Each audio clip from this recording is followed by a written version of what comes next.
บายดีพี่น้องเป็นแนวพามาใส่เบ็ดนะไม่น้ำท่วมแล้วล้อมแล้วบายน้ำกำลังมาน้ำท่วมแล้วสมานประมาณนะแมลงนะมารอลุ้นกันนะพี่น้องเนาะก็รับส้มคลิปนี้อ่ะฝากกดไลค์กดแชร์กดติดตามส่องเบาเงาพาลุยเนี่ยทุกคนเด้อหมายเล็กนะหลังเล็กหลังเล็กหมายเด็ดหมายเด็ดหมายเด็ดเบ็ดคันสื่อนะเอาใส่นะ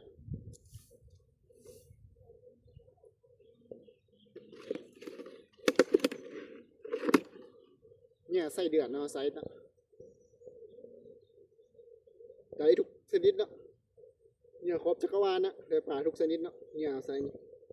เนี่ยใส่เดือนมาเนื้อ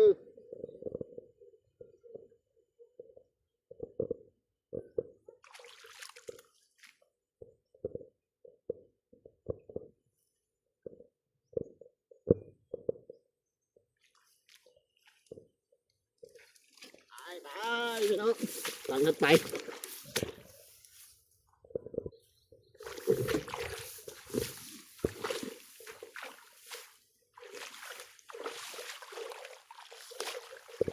หลังที่สอง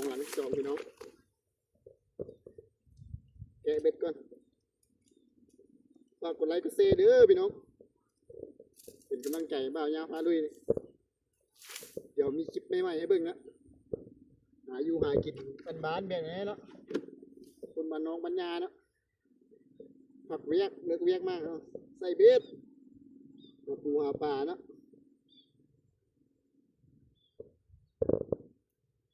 บรรยากาศกำลังดีเลยฝนครึ้มๆฝนสิตกเลยนะนวดคอใหญ่มาเลยพี่น้อง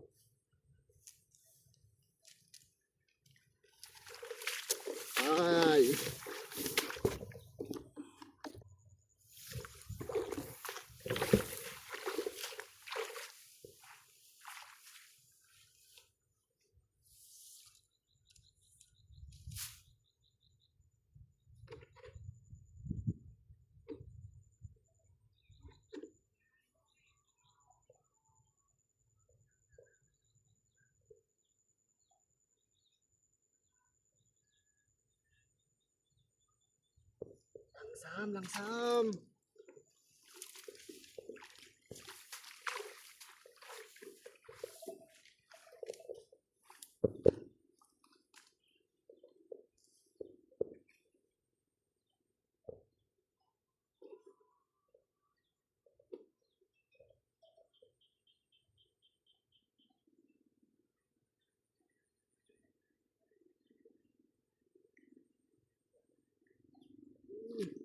สิ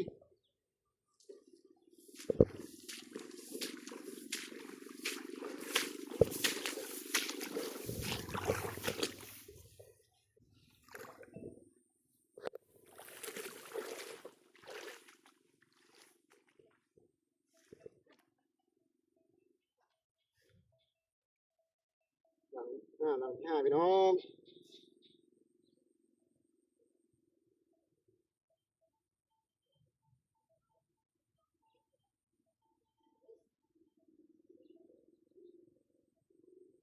เยื่อใส่เดือนตรงๆตัวนี้ตัวใหญ่ตัวใหญ่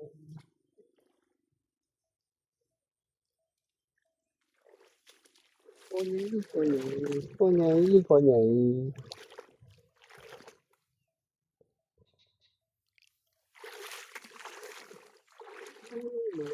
ไหลน้ำไหล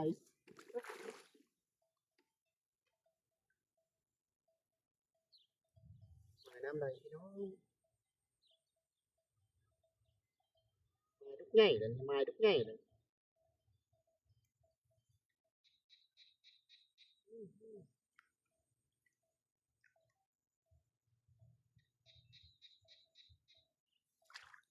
let's go let's go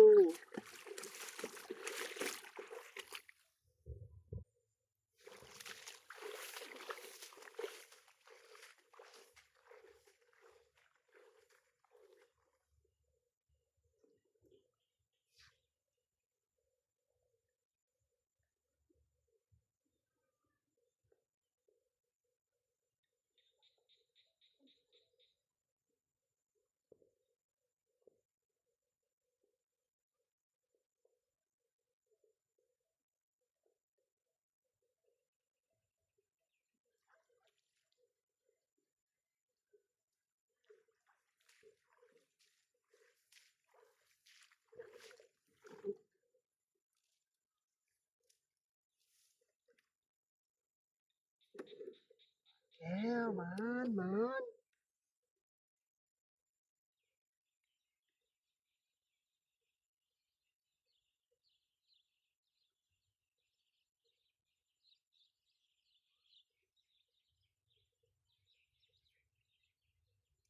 3 คันติดนะเอาใส่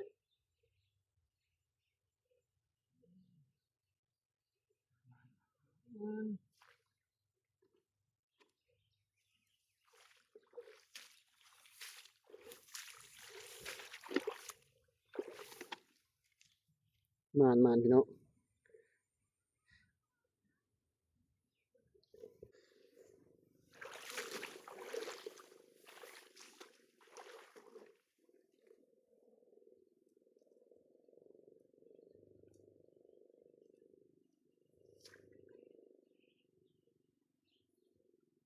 หมายคักเลยหมายน้ำท่วมพี่น้อง